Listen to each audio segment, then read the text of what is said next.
الحمدللہ والصلاة والسلام علی رسول اللہ وعلی آلہ وصحبہ وموالا۔ محترم بھائیوں اور بہنوں، السلام علیکم ورحمۃ اللہ وبرکاتہ۔ ایڈوانس اسلامک کورس کے تیسرے کلاس میں آپ سب کا ہم ویلکم کرتے ہیں، استقبال کرتے ہیں۔ اس کلاس میں ہم اسلامی آداب کے بارے میں جانتے ہیں۔ اسلامی آداب میں آج ہم چھینک، جمائی اور ڈکار کے آداب جانیں گے۔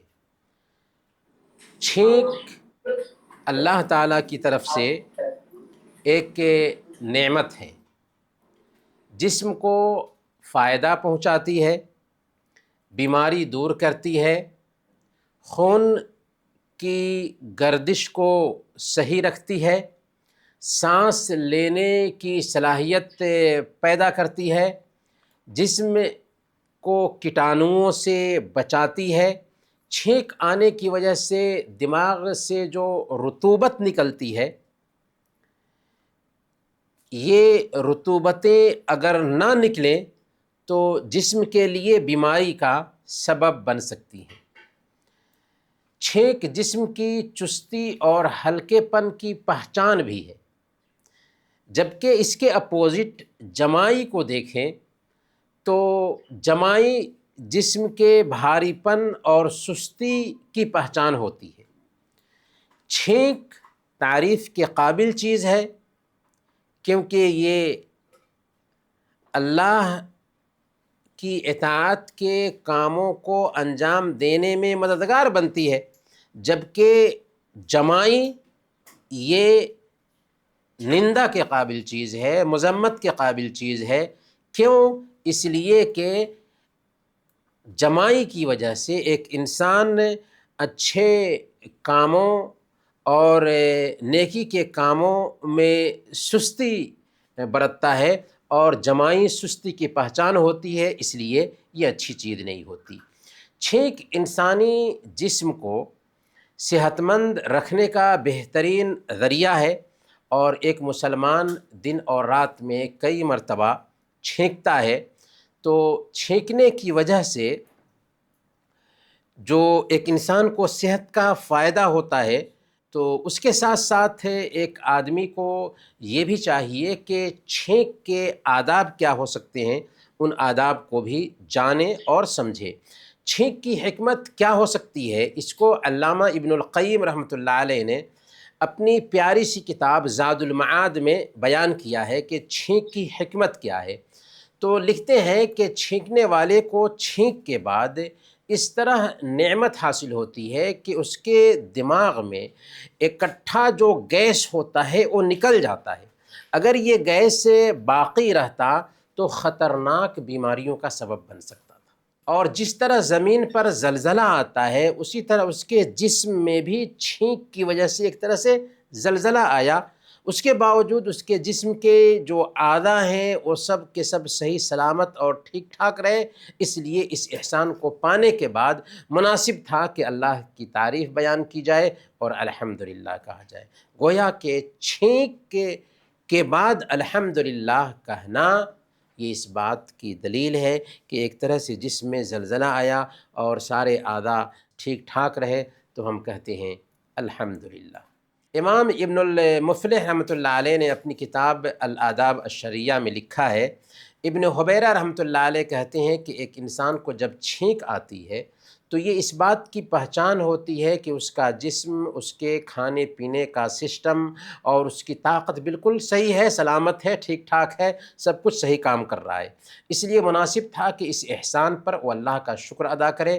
اسی لیے اللہ کے نبی صلی اللہ علیہ وسلم نے چھینک آنے پر الحمدللہ کہنے کا حکم دیا ہے۔ گویا کہ چھینک آنا صحت کی علامت ہے، اس لیے جب ہمیں چھینک آتی ہے تو الحمدللہ کہتے ہیں۔ جمائی وہ کیفیت ہے جس میں بوریت ہوتی ہے، سستی کی پہچان ہوتی ہے، اسی لیے اس میں آدمی کا منہ کھل جاتا ہے۔ جمائی مکروہ ہے کیونکہ یہ شیطان کی طرف سے ہوتی ہے اور سستی کی پہچان سمجھی جاتی ہے، اور اسی لیے اس سے منع کیا گیا ہے کہ کہ اطاعت کے کاموں میں اس کی وجہ سے ایک انسان سست پڑ جاتا ہے۔ صحیح بخاری کی روایت ہے، حضرت ابو ہریرہ رضی اللہ تعالیٰ عنہ بیان فرماتے ہیں کہ اللہ کے نبی صلی اللہ علیہ وسلم نے فرمایا، ان اللہ یحب العطاس ویکرہ التثاؤب، اللہ تعالیٰ چھینک کو پسند کرتا ہے اور جمائی کو ناپسند کرتا ہے۔ تو پتہ کیا چلا کہ چھینک پسندیدہ چیز ہے اور جمائی ناپسندیدہ چیز ہے، کیونکہ آدمی جب چھینکتا ہے تو اس کی صحت کی علامت یہ چیز بنتی ہے اور جمائی سستی کی پہچان بن جاتی ہے۔ اللہ کے نبی صلی اللہ علیہ وسلم آگے فرماتے ہیں فَإِذَا عَطَسَ أَحَدُكُمْ وَحَمِدَ اللَّهَ كَانَ حَقًّا عَلَى كُلِّ مُسْلِمٍ سَمِعَهُ أَن يَقُولَ لَهُ يَرْحَمُكَ اللَّهُ، کہ جب تم میں سے کسی آدمی کو چھینک آئے اور وہ الحمدللہ کہتا ہے تو جو مسلمان بھی سنتا ہے اسے چاہیے کہ وہ کہے یرحمک اللہ۔ وَأَمَّا التَّثَاؤُبُ فَإِنَّمَا هُوَ مِنَ الشَّيْطَانِ، لیکن جمائی یہ شیطان کی طرف سے ہے۔ فَإِذَا تَثَاءَبَ أَحَدُكُمْ فَلْيَرُدَّهُ مَا اسْتَطَاعَ، جمائی شیطان کی طرف سے ہے، اس لیے اگر تم میں سے کسی آدمی کو جمائی آتی ہے تو جس حد تک ہو سکتا ہے اس کو روکنے کی کوشش کرنی چاہیے۔ فَإِنَّ أَحَدَكُمْ إِذَا تَثَاءَبَ ضَحِكَ مِنْهُ الشَّيْطَانُ، اس لیے کہ جب تم میں سے کسی آدمی کو جمائی آتی ہے تو شیطان اس سے ہنستا ہے۔ اس حدیث سے پتہ یہ چلا کہ چھینک اور جمائی دونوں الگ الگ چیزیں ہیں۔ چھینک اچھی چیز ہے جبکہ جمائی بری چیز ہے۔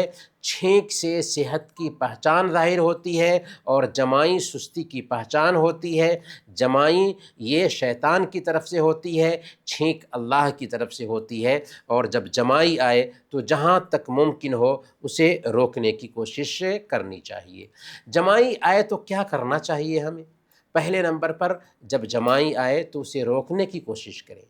اللہ کے نبی صلی اللہ علیہ وسلم نے بیان فرمایا، صحیح بخاری کی یہ روایت ہے، وَأَمَّا التَّثَاؤُبُ فَإِنَّمَا هُوَ مِنَ الشَّيْطَانِ فَلْيَرُدَّهُ مَا اسْتَطَاعَ فَإِذَا قَالَ هَا ضَحِكَ مِنْهُ الشَّيْطَانُ، کہ جمائی شیطان کی طرف سے ہوتی ہے تو جب جمائی آئے تو جہاں تک ہو سکے اس کو روکنے کی کوشش کرنی چاہیے، کیونکہ جب کوئی آدمی جمائی لیتے ہوئے ہا ہا کرتا ہے تو شیطان اس پر ہنستا ہے۔ تو کیا کرنا چاہیے؟ جمائی کو حتی الامکان روکنے کی کوشش کرنی چاہیے، کیونکہ اس پر شیطان ہنستا ہے۔ دوسرے نمبر پر اپنا ہاتھ منہ پر رکھ لینا چاہیے۔ جمائی آئے تو جمائی کو روکنے کی کوشش کریں اور اپنا ہاتھ منہ پر رکھ لینا چاہیے، دایاں ہاتھ ہو یا بایاں ہاتھ ہو، بہرحال ہاتھ منہ پر رکھ لینا چاہیے۔ صحیح مسلم کی روایت ہے، حضرت ابو سعید خدری رضی اللہ تعالیٰ عنہ بیان فرماتے ہیں کہ اللہ کے نبی صلی اللہ علیہ وسلم نے بیان فرمایا، اذا تثاءب احدکم فلیمسک بیدہ علی فیہ، کہ جب تم میں سے کسی آدمی کو جمائی آئے تو اسے چاہیے کہ اپنا ہاتھ ہے اپنے منہ پر رکھ لے، اپنا ہاتھ اپنے منہ پر رکھ لے۔ فإن الشیطان یدخل، اس لیے کہ شیطان جب آدمی کرتا ہے تو شیطان اس کے منہ میں داخل ہو جاتا ہے، تو اسی لیے جمائی آئے تو فوراً منہ پر ہاتھ رکھ لینا چاہیے۔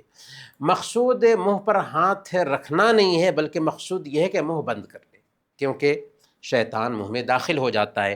اس عمل سے اسلام کا ایک جمالیاتی ذوق ظاہر ہوتا ہے، اسلام کی بیوٹی ظاہر ہوتی ہے کہ منہ کھلا رہے تو دیکھنے والے کو خراب لگے گا، منہ کی بو سے سامنے والے کو پریشانی بھی ہو سکتی ہے، پھر کیٹانو وغیرہ جراثیم وغیرہ بھی منہ میں داخل ہو سکتے ہیں۔ اس لیے جمائی آنے پر جب منہ کھلتا ہے تو کیا کرنا چاہیے؟ فوراً ہاتھ رکھنا چاہیے منہ پہ، یا تولیہ وغیرہ سے منہ کو ڈھانکنا چاہیے۔ جمائی اگرچہ شیطان کی طرف سے ہوتی ہے، لیکن جمائی کے وقت اعوذ باللہ من الشیطان الرجیم نہیں کہا جائے گا۔ بہت سارے لوگ جو ہے نا جمائی آنے پر اعوذ باللہ من الشیطان الرجیم کہتے ہیں، نہیں، بلکہ جمائی کو روکنے کی کوشش کریں گے تولیہ رکھ کر کے، ہاتھ رکھ کر کے منہ پہ، لیکن اعوذ باللہ من الشیطان الرجیم نہیں کہا جائے گا، کیونکہ اس حوالے سے کوئی دلیل نہیں ملتی ہے۔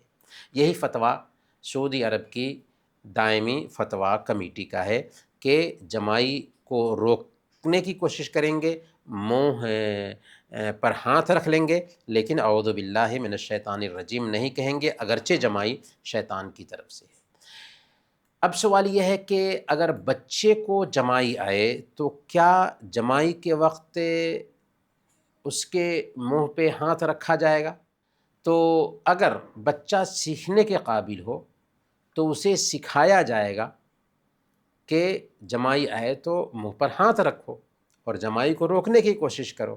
لیکن اگر بچہ سیکھنے کے قابل نہیں ہے تو ماں یا کوئی اور اس کے منہ پر ہاتھ رکھ دے، یہی کافی ہے۔ بہرحال جمائی کو روکنے کی کوشش کرنی چاہیے، کیونکہ جمائی سستی کی پہچان ہے اور یہ شیطان کی طرف سے ہوتی ہے، جبکہ چھینک صحت کی پہچان ہوتی ہے اور اس سے صحت ظاہر ہوتی ہے۔ اس لیے کہا گیا کہ یہ اللہ کی طرف سے اللہ رب العالمین نے دراصل صحت کو سلامت رکھنے کے لیے یہ جسم میں پیدا کرتا ہے تاکہ صحت مند رہے ایک انسان۔ چھینک کے آداب کیا ہوں گے؟ تو سب سے پہلے اس حوالے سے یہ جان لیجئے کہ چھینک کی شروعات کب سے ہوئی۔ تو جب اللہ تعالیٰ نے حضرت آدم علیہ السلام کو پیدا کیا، کیونکہ یہ پہلے انسان ہیں اور پہلے نبی بھی ہیں، تو پیدا جب فرمایا اللہ تعالیٰ نے آدم علیہ السلام کو اور ان کے اندر روح پھونکی، تو حضرت آدم علیہ السلام کو فوراً چھینک آئی۔ جب چھینک آئی تو سب سے پہلے حضرت آدم علیہ السلام نے اللہ کی توفیق پر الحمدللہ کہا تھا۔ آدم علیہ السلام کو اللہ تعالیٰ نے ساری چیزیں سکھائی تھیں اور اس طریقے سے چھینک آنے پر الحمدللہ کہا، لہذا ہم سب کو حکم ہے کہ ہم چھینک آئے تو کہیں الحمدللہ۔ چھینک جب آتی ہے تو ہمیں الحمدللہ کہنا ہے۔ سننے والا یرحمک اللہ کہے گا اور اس کے جواب میں چھینکنے والا کہے گا یہدیکم اللہ ویصلح بالکم۔ مطلب مجھے چھینک آئی تو میں کہوں گا الحمدللہ، میرے سامنے میں اگر لوگ بیٹھے ہوئے ہیں تو وہ کہیں گے یرحمک اللہ، تو میں جواب دوں گا یہدیکم اللہ ویصلح بالکم، یہدیکم اللہ ویصلح بالکم، اللہ آپ کو ہدایت دے اور آپ کے معاملات کو ٹھیک کر دے۔ تو یہ اسلامی طریقہ ہے جسے اختیار بہرحال کرنا چاہیے اور یہ چیزیں سیکھنے کی ضرورت ہے۔ صحیح بخاری کی روایت ہے، حضرت ابو ہریرہ رضی اللہ تعالیٰ عنہ بیان فرماتے ہیں کہ اللہ کے نبی صلی اللہ علیہ وسلم نے بیان فرمایا اذا عطس احدکم فلیقل الحمدللہ، جب تم میں سے کسی آدمی کو چھینک آئے تو اسے چاہیے کہ وہ کہے الحمدللہ، وَلْيَقُلْ لَهُ أَخُوهُ أَوْ صَاحِبُهُ يَرْحَمُكَ اللَّهُ، اور اس کا بھائی یا اس کا دوست جو سنا ہے اس کو چاہیے کہ وہ کہے یرحمک اللہ۔ مجھے چھینک آئی، میں کہوں گا الحمدللہ، جو سنے گا وہ کہے گا یرحمک اللہ۔ فَإِذَا قَالَ لَهُ يَرْحَمُكَ اللَّهُ فَلْيَقُلْ يَهْدِيكُمُ اللَّهُ وَيُصْلِحْ بَالَكُمْ، جب اس کے بھائی نے یرحمک اللہ کہا تو اس کو یعنی چھینکنے والے کو کہنا چاہیے یہدیکم اللہ ویصلح بالکم۔ یہ صحیح بخاری کی روایت ہے، تو جس سے ہمیں پتہ چل گیا کہ جب چھینک آتی ہے تو کیا کہنا چاہیے۔ تو پہلا طریقہ کیا ہے کہ چھینک آنے پر ہم کہیں گے الحمدللہ۔ دوسرا طریقہ کیا ہے؟ چھینک آنے پر ہم کہیں گے الحمدللہ رب العالمین۔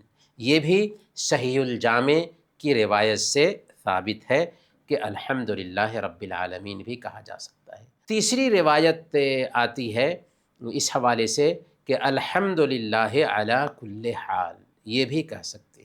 چوتھی روایت آتی ہے کہ چھینکنے کے بعد الحمدللہ حمداً کثیراً طیباً مبارکاً فیہ مبارکاً علیہ کما یحب ربنا ویرضی، الحمدللہ حمداً کثیراً طیباً مبارکاً فیہ مبارکاً علیہ کما یحب ربنا ویرضی۔ یہ کلمات سنن ابی داود اور سنن ترمذی کی روایت کے مطابق حضرت رفاعہ بن رافع رضی اللہ تعالی عنہ سے ثابت ہے، جبکہ نماز کی حالت میں جب انہیں چھینک آئی تو انہوں نے انہی کلمات کو دہرایا تھا۔ تو اللہ کے نبی صلی اللہ علیہ وسلم نے سلام پھیرنے کے بعد فرمایا کہ میں نے 30 سے زیادہ فرشتوں کو دیکھا کہ ان کلمات کو لکھنے میں وہ ایک دوسرے پر بازی لے جانا چاہ رہے تھے، گویا کہ ان کلمات کو سراہا گیا۔ اس آخری حدیث سے ایک اہم بات یہ معلوم ہوتی ہے کہ اگر کسی آدمی کو نماز کی حالت میں چھینک آتی ہے تو وہ الحمدللہ کہہ سکتا ہے، اور اس کی تفصیل ابھی ہم بتانے والے ہیں۔ برکیف ان 4 کلمات میں سے جو بھی کلمات چاہے چھینکنے والا انہیں استعمال کر سکتا ہے، اور سب سے آسان یہ ہے کہ آدمی الحمدللہ کہے۔ الحمدللہ چھینک آتی ہے، کہیں الحمدللہ۔ لیکن ان 4 کلمات کے علاوہ اپنی طرف سے جو چاہے پڑھیں، ایسا نہیں چلتا۔ کیوں؟ اس لیے کہ دین نام ہے اطاعت کا۔ نبی پاک صلی اللہ علیہ وسلم نے جیسے ہمیں سکھایا ویسے ہی ہم کریں گے۔ سنن ترمذی کی روایت ہے، نافع رحمۃ اللہ علیہ کہتے ہیں کہ ابن عمر رضی اللہ عنہما کے پہلو میں بیٹھے ہوئے ایک آدمی کو چھینک آئی تو اس نے کہا الحمدللہ والسلام علی رسول اللہ، کہ ساری تعریف اللہ کے لیے ہے اور نبی صلی اللہ علیہ وسلم پر سلام ہو۔ ابن عمر رضی اللہ تعالیٰ عنہ نے کہا کہنے کو تو میں بھی الحمدللہ والسلام علی رسول اللہ کہہ سکتا ہوں، لیکن رسول اللہ صلی اللہ علیہ وسلم نے ہمیں سکھایا نہیں۔ آپ نے ہمیں بتایا ہے کہ الحمدللہ علی کل حال کہیں۔ تو سنن ترمذی کی ایک روایت سے کیا پتہ چلا کہ جب چھینک آتی ہے تو الحمدللہ علی کل حال کہہ سکتے ہیں، الحمدللہ رب العالمین کہہ سکتے ہیں، الحمدللہ حمدا کثیرا طیبا مبارکا فی مبارکا علیہ کما یحب ربنا ویرضا۔ اور سب سے عام چیز یہ ہے کہ جب چھینک آتی ہے تو ہم الحمدللہ کہیں، صرف الحمدللہ۔ تو یہ 4 کلمات ثابت ہیں جو کہے جا سکتے ہیں، اپنے حساب سے جو چاہیں کہیں، ایسا نہیں چلتا۔ چھینک پر اللہ کا نام کیوں لیا جاتا ہے؟ یعنی چھینک پر ہم الحمدللہ کیوں کہتے ہیں؟ شیخ عبد الرزاق البدر حفظہ اللہ کی کتاب ہے فقہ الادعیۃ والاذکار، اس میں وہ حکمت بیان کرتے ہیں کہ چھینک آنے پر اسلام کی خوبصورتی دیکھیں کہ آسانی سے چھینک اتر آنے پر چھینکنے والا اللہ کی تعریف بیان کرتا ہے تو سننے والا اسے دعا دیتا ہے کہ اللہ تعالیٰ آپ پر رحم کرے۔ جب چھینکنے والے نے الحمدللہ کہا، کیوں کہا؟ کہ صحت ٹھیک ہے، اس کی چھینک آنے کی وجہ سے جسم کا نظام صحیح ہے تو الحمدللہ کہا۔ پھر جب سننے والا ہے تو وہ سنتا ہے تو یرحمک اللہ کہتا ہے، دعا دیتا ہے کہ اللہ تیرے اوپر رحم فرمائے۔ اب چھینکنے والا دعا کے بعد پھر دعا دیتا ہے کہ یہدیکم اللہ ویصلح بالکم، تو اس کی ہدایت اور اس کی حالت کی سدھار کے لیے دعا کرتا ہے۔ تو شیخ کہتے ہیں کہ کتنا ہے یہ مضبوط بندھن اور کتنا پیارا ہے یہ رشتہ اور تعلق کہ معمولی چھینک پر ہمیں اسلامی آداب برتنے ہوتے ہیں کہ چھینک آئی الحمدللہ کہا، سننے والا یرحمک اللہ کہہ رہا ہے، پھر ہم کہتے ہیں یہدیکم اللہ ویصلح بالکم۔ جب چھینکتے ہیں تو کیا کہیں گے؟ ہاں یعقوب کیا کہیں گے؟ الحمدللہ۔ تو سننے والا کیا کہے گا؟ یرحمک اللہ، یرحمک اللہ۔ تو ہم پھر کیا جواب دیں گے؟ یہدیکم اللہ ویصلح بالکم۔ جی، اب سوال یہ ہے کہ اگر غیر مسلم چھینکے اور الحمدللہ کہے تو اس کا جواب کیسے دیا جائے گا؟ یہ بھی ایک سوال ہے۔ تو اس کا جواب یہ ہے کہ اگر کوئی غیر مسلم مسلمانوں کی سنسکرتی اور تہذیب کو جانتا ہو اور چھینکتے وقت الحمدللہ کہتا ہے تو ایک مسلمان کو چاہیے کہ اس کے جواب میں یرحمک اللہ کہنے کی بجائے یہدیکم اللہ کہے۔ گویا کہ غیر مسلم کو چھینک آئی، اس نے الحمدللہ کہا تو ہم یرحمک اللہ نہیں کہیں گے، کیا کہیں گے؟ یہدیکم اللہ، یہدیکم اللہ۔ سنن نبی داؤد اور سنن ترمذی کی روایت ہے، حضرت ابو موسیٰ اشعری رضی اللہ تعالیٰ عنہ بیان فرماتے ہیں کہ کانت الیہود تعاطس عند النبی صلی اللہ علیہ وسلم رجاء ان یقول لها یرحمکم اللہ، کہ یہود جو ہے نا اللہ کے نبی صلی اللہ علیہ وسلم کے پاس اس امید سے چھینکتے تھے کہ اللہ کے نبی صلی اللہ علیہ وسلم یرحمکم اللہ کہیں گے، فکان یقول یہدیکم اللہ ویصلح بالکم۔ اللہ کے نبی صلی اللہ علیہ وسلم ان کی چھینک کے جواب میں یہدیکم اللہ ویصلح بالکم کہتے تھے۔ تو اس حدیث سے پتہ کیا چلا کہ یہود نبی صلی اللہ علیہ وسلم کے پاس سے چھینکتے تھے اس امید سے کہ آپ یرحمک اللہ کہیں گے، لیکن آپ یرحمک اللہ نہیں کہتے تھے بلکہ یہدیکم اللہ ویصلح بالکم کہتے تھے۔ اس لیے کسی غیر مسلم کو چھینک آتی ہے اور وہ الحمدللہ کہتا ہے تب، اگر الحمدللہ نہیں کہا تو جواب ہی نہیں دیا جائے گا، اس کی تفصیل ہم جانیں گے۔ اگر الحمدللہ کہتا ہے تو اس کے جواب میں یرحمک اللہ نہیں کہیں گے بلکہ یہدیکم اللہ کہیں گے۔ کیوں نہیں کہیں گے یرحمک اللہ اور یہدیکم اللہ کیوں کہیں گے؟ اس لیے کہ ابھی اس آدمی کو رحم کی ضرورت نہیں ہے زیادہ، بلکہ ابھی اس آدمی کو ہدایت کی ضرورت ہے زیادہ۔ ایک غیر مسلم کو سب سے زیادہ کس چیز کی ضرورت ہے؟ کہ اللہ تعالیٰ اس کو ہدایت دے دے، تو ہم اس کو بھی دعا ہی دے رہے ہیں، یہدیکم اللہ ویصلح بالکم، اللہ تعالیٰ تمہیں ہدایت دے اور تمہارے حالات کو درست کر دے۔ تو یہاں پر دعا ہی دے رہے ہیں، لیکن رحمت کی دعا کی بجائے سب سے زیادہ جس چیز کی اس کو ضرورت ہے اس چیز کی دعا دے رہے ہیں۔ گویا کہ ایک مسلمان جو ہے نا، ہر حالت میں یہاں تک کہ چھینک کے وقت بھی انسانیت کا خیر خواہ ہوتا ہے۔ سب سے زیادہ ایک غیر مسلم کو جس چیز کی ضرورت ہے اس چیز کو سامنے میں رکھتا ہے۔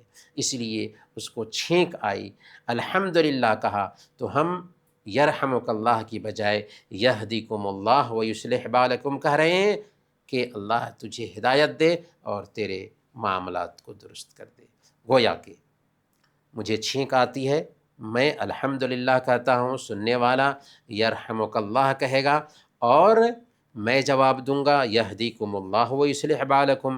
اگر غیر مسلم کو چھینک آتی ہے اور غیر مسلم الحمدللہ کہتا ہے تو ہم کہیں گے یہدیکم اللہ ویصلح بالکم۔ جب چھینک آئے تو فوراً اپنا ہاتھ یا کوئی چیز، رومال ہو، کپڑا ہو، منہ پر رکھ لینا چاہیے تاکہ آواز دھیمی ہو سکے۔ یہ بھی ایک ادب ہے۔ سنن ابی داؤد اور سنن ترمذی کی روایت ہے، حضرت ابو ہریرہ رضی اللہ تعالیٰ عنہ بیان فرماتے ہیں کہ اللہ کے نبی صلی اللہ علیہ وسلم کو جب چھینک آتی تو آپ اپنا ہاتھ یا اپنا رومال، اپنا کپڑا وغیرہ منہ پر رکھ لیتے اور اس سے اپنی آواز کو ہلکی یا پست کر لیتے تھے۔ تو یہ ادب بھی ظاہر ہوا کہ چھینک آتے ہی اپنا ہاتھ منہ پر رکھ لیں یا رومال وغیرہ سے منہ کو ڈھانپ لیں تاکہ چھینک کے اثرات باہر نہ جائیں، کیونکہ اس کے اندر بھی ایسے کیٹانو ہوتے ہیں، جراثیم ہوتے ہیں کہ سامنے والے کو اس سے نقصان ہو سکتا ہے۔ اسی طریقے سے جب چھینکنے والا چھینکے اور الحمدللہ کہے تو سننے والے پر ضروری ہو جاتا ہے کہ اس کا جواب دے۔ اگر چھینکنے والا چھینکنے کے بعد الحمدللہ نہیں کہتا ہے تو اس کا جواب دینے کی ضرورت نہیں ہے۔ گویا کہ الحمدللہ کہا ہے تبھی اس کا جواب دیا جائے گا، الحمدللہ نہیں کہا ہے تو اس کا جواب نہیں دیا جائے گا۔ صحیح بخاری اور صحیح مسلم کی روایت ہے، حضرت انس بن مالک رضی اللہ تعالیٰ عنہ کہتے ہیں کہ نبی اکرم صلی اللہ علیہ وسلم کی موجودگی میں 2 آدمیوں نے چھینکا، لیکن نبی اکرم صلی اللہ علیہ وسلم نے ان میں سے ایک آدمی کی چھینک پر یرحمک اللہ کہا اور دوسرے آدمی کی چھینک پر کچھ نہیں کہا۔ تو اس پر دوسرا آدمی جس نے چھینکا تھا اور اس کے جواب میں اللہ کے نبی صلی اللہ علیہ وسلم نے یرحمک اللہ نہیں کہا تھا، اس نے کہا کہ اے اللہ کے نبی صلی اللہ علیہ وسلم، آپ نے ان کی چھینک پر یرحمک اللہ کہا لیکن میری چھینک پر آپ نے یرحمک اللہ نہیں کہا۔ نبی اکرم صلی اللہ علیہ وسلم نے فرمایا کہ اس نے الحمدللہ کہا تھا اور تم نے الحمدللہ نہیں کہا تھا۔ یہ صحیح بخاری کی روایت ہے۔ تو اس سے کیا پتہ چلتا ہے؟ اس سے پتہ یہ چلتا ہے کہ اگر کوئی آدمی چھینکتا ہے اور الحمدللہ کہتا ہے تبھی ہم یرحمک اللہ کہیں گے، اگر اس نے الحمدللہ نہیں کہا تو ہم یرحمک اللہ نہیں کہیں گے۔ گویا کہ جواب تب دیا جائے گا جب چھینکنے والا الحمدللہ کہے۔ اگر کسی کو معلوم نہیں ہے اور چھینک آتی ہے تو اس کو بتایا جائے گا، سمجھایا جائے گا کہ چھینک آئے تو الحمدللہ کہنا چاہیے۔ جب وہ الحمدللہ کہتا ہے تو اس وقت یرحمک اللہ ضرور کہا جائے گا۔ اگر کسی کو بار بار چھینک آ رہی ہو تو کتنی مرتبہ اس کی چھینک کا جواب دیا جائے گا، یہ بھی ایک مسئلہ ہے۔ اگر کسی کو لگاتار چھینک آ رہی ہے تو 3 بار اس کی چھینک کا جواب دیا جائے گا۔ 3 بار کی سے زیادہ بھی چھینک آ رہی ہے تو اسے یرحمک اللہ نہیں کہا جائے گا، کیونکہ یہ سمجھا جائے گا کہ اس کی صحت خراب ہے، اسے زکام ہے، سردی کھانسی کی وجہ سے چھینک آ رہی ہے۔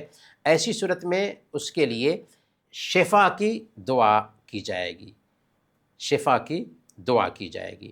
سنن ابن ماجہ کی روایت ہے، حضرت سلمہ بن اکوع رضی اللہ تعالیٰ عنہ بیان فرماتے ہیں کہ اللہ کے نبی صلی اللہ علیہ وسلم نے فرمایا، یشمت العاطس ثلاثا فما زاد فهو مسقوم، کہ چھینکنے والے کو 3 بار جواب دیا جائے گا، اگر اس سے بھی زیادہ چھینک آتی ہے تو سمجھو کہ اس کو زکام ہے۔ ایسی حالت میں اسے شفا کی دعا دی جائے گی۔ کیا کہا جائے گا؟ عافاک اللہ، شفاک اللہ، اللہ آپ کو عافیت دے، اللہ آپ کو شفا دے۔ اپنی زبان میں بھی ہم اس کے لیے دعا کر سکتے ہیں کہ اللہ تعالیٰ آپ کو صحت دے، اللہ آپ کو شفا دے۔ چھینک سے متعلق کچھ اور مسائل ہیں جن کو جاننا ضروری ہے، جیسے اگر کوئی اکیلے میں چھینکتا ہے اور چھینک آنے کے بعد کیا وہ بھی الحمدللہ کہے گا؟ تو ظاہر سی بات ہے کہ اگرچہ اکیلے میں چھینک آتی ہے پھر بھی وہ الحمدللہ کہے گا، کیونکہ بہرحال اس کو نعمت حاصل ہوئی ہے، چھینک کی وجہ سے اس کی صحت اچھی ہوئی، تو اسے الحمدللہ کہنا چاہیے اگرچہ وہ اکیلے میں ہو اور کوئی جواب دینے والا نہ ہو۔ اسی طریقے سے اگر چھینکنے والا باتھ روم میں ہو تو کیا وہ باتھ روم میں الحمدللہ کہے گا؟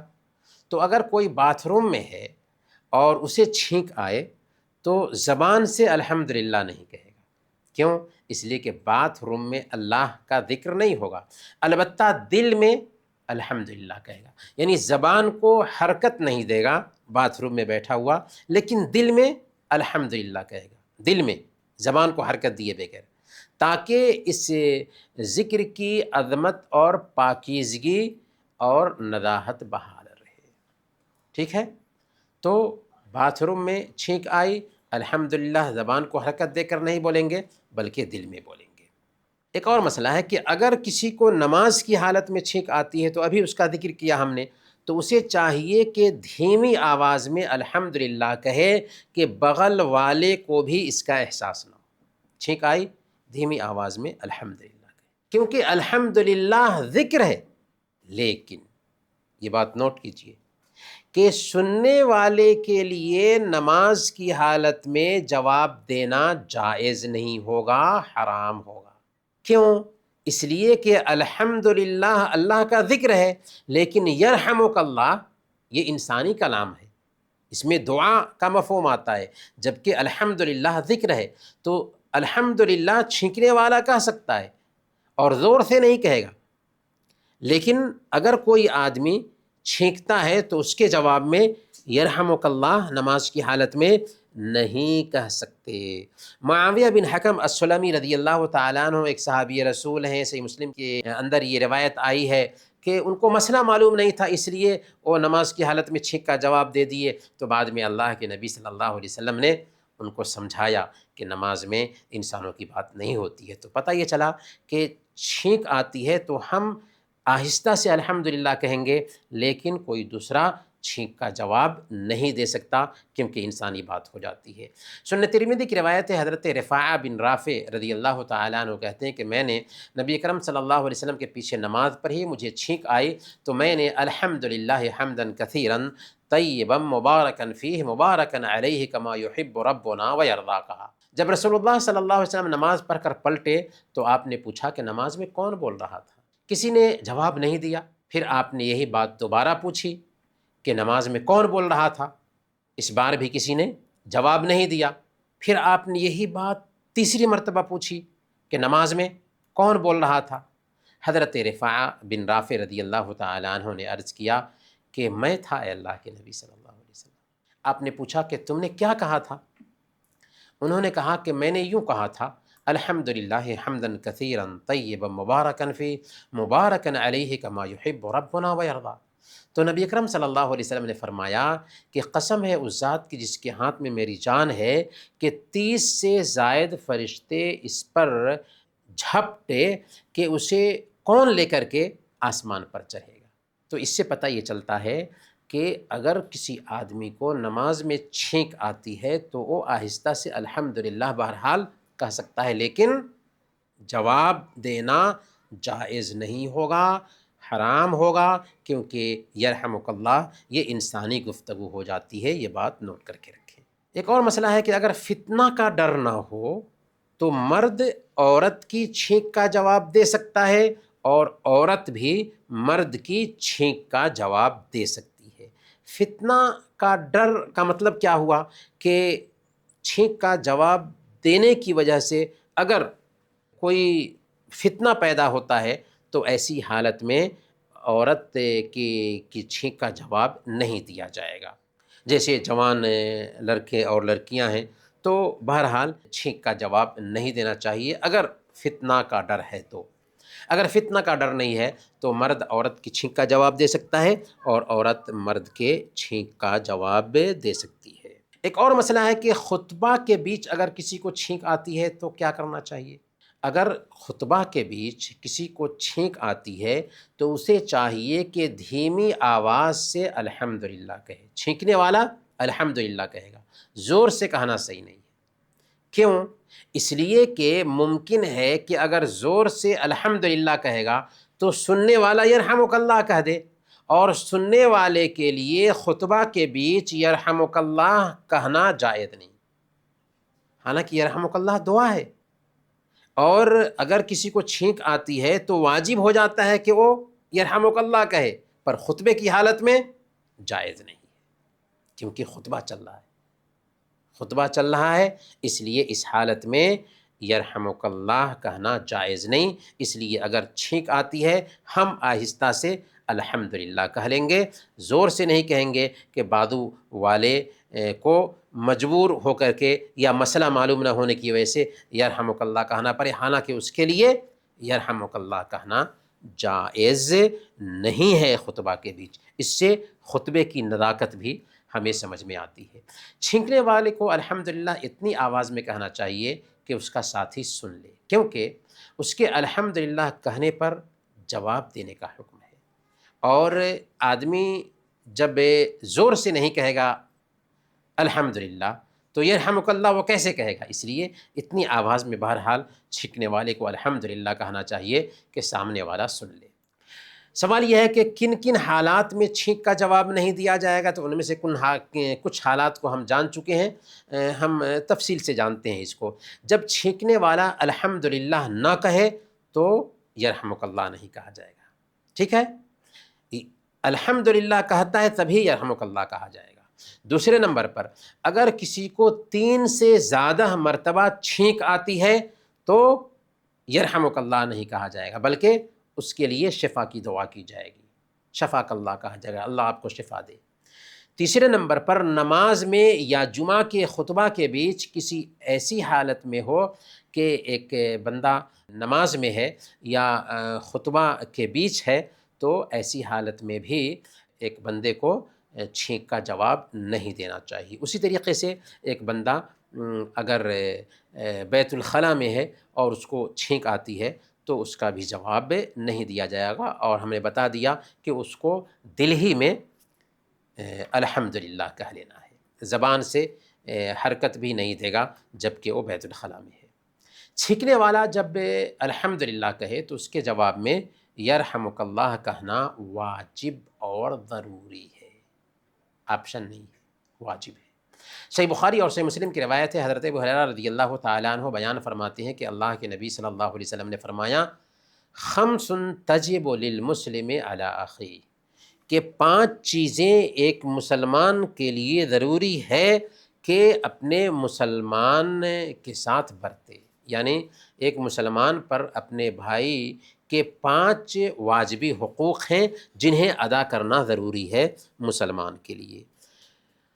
رد السلام و تشمیت العاطس و اجابت الدعوہ و عیادت المریض و اتباع الجنائز۔ سب سے پہلے نمبر پر سلام کا جواب دینا، دوسرے نمبر پر چھینکنے والے کا جواب دینا، تیسرے نمبر پر دعوت قبول کرنا، چوتھے نمبر پر مریض کی عیادت کرنا، اور پانچویں نمبر پر جنازے کے ساتھ چل کر کے جانا۔ گویا کہ سلام اگر کوئی کرتا ہے تو اس کا جواب دینا واجب ہے، اگر کوئی آدمی چھینکتا ہے اور الحمدللہ کہتا ہے تو یرحمک اللہ کہنا واجب ہے، اگر کوئی آدمی دعوت دیتا ہے تو دعوت قبول کرنا واجب ہے، اور یہ دعوت اگر ولیمہ کی دعوت ہے تب، اور دوسری دعوتیں ہیں تو ایکسکیوز ہو سکتا ہے، لیکن ولیمہ کی دعوت جو ہے نا قبول کرنا واجب ہے۔ اور مریض کی عیادت کرنا بھی واجب ہے کہ اگر ہمارے سماج میں کوئی آدمی بیمار ہے تو ہماری ذمہ داری بنتی ہے کہ ہم اس کی عیادت کرنے جائیں۔ اگر ہم عیادت کرنے کے لیے جاتے ہیں تو اللہ کے نبی صلی اللہ علیہ وسلم نے بیان فرمایا کہ صبح میں جاتے ہیں تو 70,000 فرشتے ہمارے لیے دعا کرتے ہیں شام تک، اور اگر شام میں جاتے ہیں تو صبح تک ہمارے لیے کتنے 70,000 فرشتے دعا کرتے ہیں۔ تو کسی مریض کی عیادت کرنے کے لیے جاتے ہیں تو فائدہ ہمیں ہی ملتا ہے، اور اس کے ساتھ ساتھ اس کی دل بستگی بھی ہوتی ہے، اور جنازے میں شریک ہونا اور مردے کی تدفین میں شریک ہونا یہ بھی ایک مسلمان کے اوپر حق ہے دوسرے مسلمان کا۔ ایک آخری قصہ چھینک کے تعلق سے ہم بتانا چاہیں گے، جس کے ذریعہ یہ پیغام دینا مقصود ہے کہ چھینک کا جواب دینے کی کتنی اہمیت ہے، اور اللہ والے اس کو کس قدر اہمیت دیتے تھے۔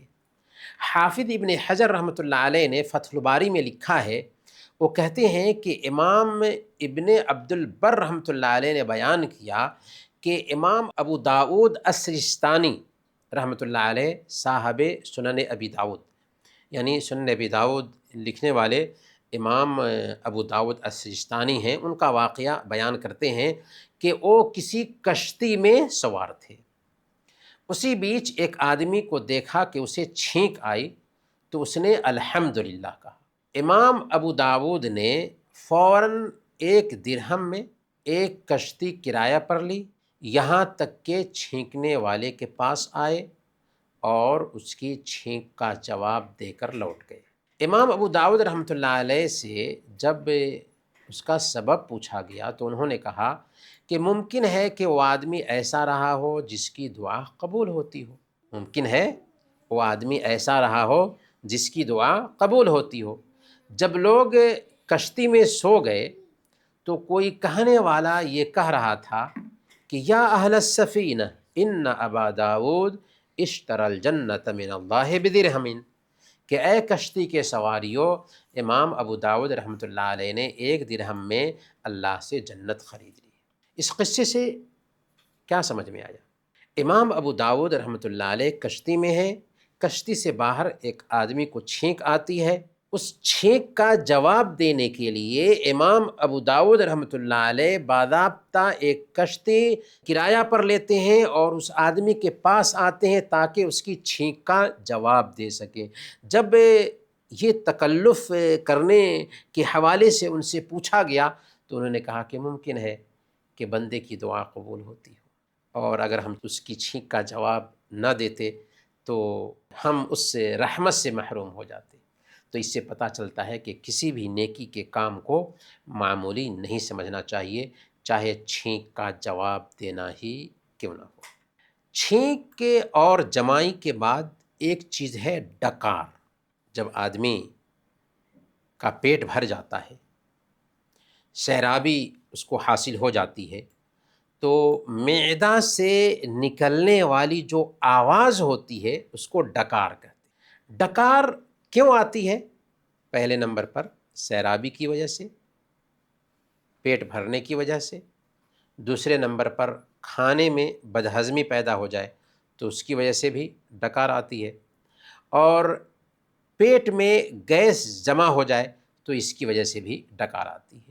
ڈکار کے بارے میں کیا حکم ہے؟ سنن نبی داؤد کی روایت ہے، حضرت عبداللہ بن عمر رضی اللہ عنہما بیان کرتے ہیں کہ ایک آدمی نے اللہ کے نبی صلی اللہ علیہ وسلم کے پاس ڈکار لیا تو اللہ کے نبی صلی اللہ علیہ وسلم نے فرمایا کف عنا جشاءک، اپنی ڈکار کو ہم سے دور رکھو۔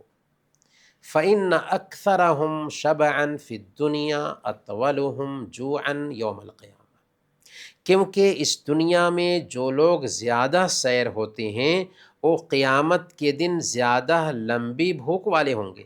یعنی دنیا میں سیراب ہونا، دنیا میں زیادہ سے زیادہ پیٹ بھر کر کھانے والے دراصل آخرت میں لمبی بھوک والے ہوں گے۔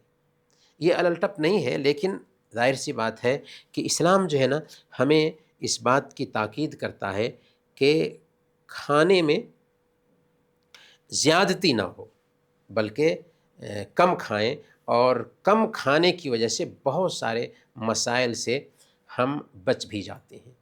ابن عبد البر رحمۃ اللہ علیہ نے کہا کہ شاید اللہ کے رسول صلی اللہ علیہ وسلم کے ڈکار سے روکنے کا مطلب اسے کم کھانے کی ہدایت کرنا تھا، اور اس میں اشارہ آپ صلی اللہ علیہ وسلم کے اس قول سے ہوتا ہے کہ اس دنیا میں جو لوگ زیادہ سیر ہوتے ہیں وہ قیامت کے دن زیادہ لمبی بھوک والے ہوں گے۔ امام المناوی رحمۃ اللہ علیہ نے التیسیر میں لکھا ہے کہ ڈکار سے روکنے کا مطلب اس کے سبب سے روکنا ہے، یعنی زیادہ کھانے سے روکنا ہے، جو کہ کھانے میں سیرابی حاصل کرنا ہے، اور یہ اسلامی شریعت اور طب کے مطابق قابل مذمت ہے کہ ایک آدمی زیادہ کھائے۔ امام المناوی نے کہا کہ وہ آدمی جسے اللہ کے نبی صلی اللہ علیہ وسلم نے ڈکار سے روکا تھا وہ حضرت ابو جحیفہ رضی اللہ تعالیٰ عنہ ہیں، جیسا کہ دوسری روایتوں سے پتہ چلتا ہے، اور وہ ابھی بلوغت کی عمر کو نہیں پہنچے تھے، صحابی رسول ہیں، چھوٹے ہیں، بالغ نہیں ہوئے تھے۔ پھر اس کے بعد کیا ہوا ان کا حال؟ صحابہ کرام ایسے ہی ہوتے تھے۔ اس کے بعد انہوں نے کبھی بھی پیٹ بھر کر نہیں کھایا۔ کون؟ حضرت ابو جحیفہ رضی اللہ تعالیٰ عنہ چھوٹے تھے، بالغ نہیں ہوئے تھے۔ اللہ کے نبی صلی اللہ علیہ وسلم نے ان کو ڈانٹا کہ اپنی ڈکار کو ہم سے دور رکھو، تو پھر اس کے بعد ان کا رویہ یہ ہو گیا کہ کبھی بھی پیٹ بھر کر وہ نہیں کھائے یہاں تک کہ دنیا سے رخصت ہو۔ اسی لیے ڈکار اگر آتی ہے تو ڈکار کی آواز کو دبانے کی کوشش کرنی چاہیے، کیونکہ اس میں بو بھی ہوتی ہے، خاص کر جب کہ ایک آدمی نے پیاز، لہسن وغیرہ کھایا ہو۔ ڈکار آنے پر الحمدللہ نہیں کہنا چاہیے، الحمدللہ کہنا ثابت نہیں ہے۔ برکیف اللہ تعالیٰ سے دعا ہے کہ اللہ تعالیٰ ہم سب کو اسلامی تعلیمات کے مطابق زندگی گزارنے کی توفیق عطا فرمائے، آمین یا رب العالمین۔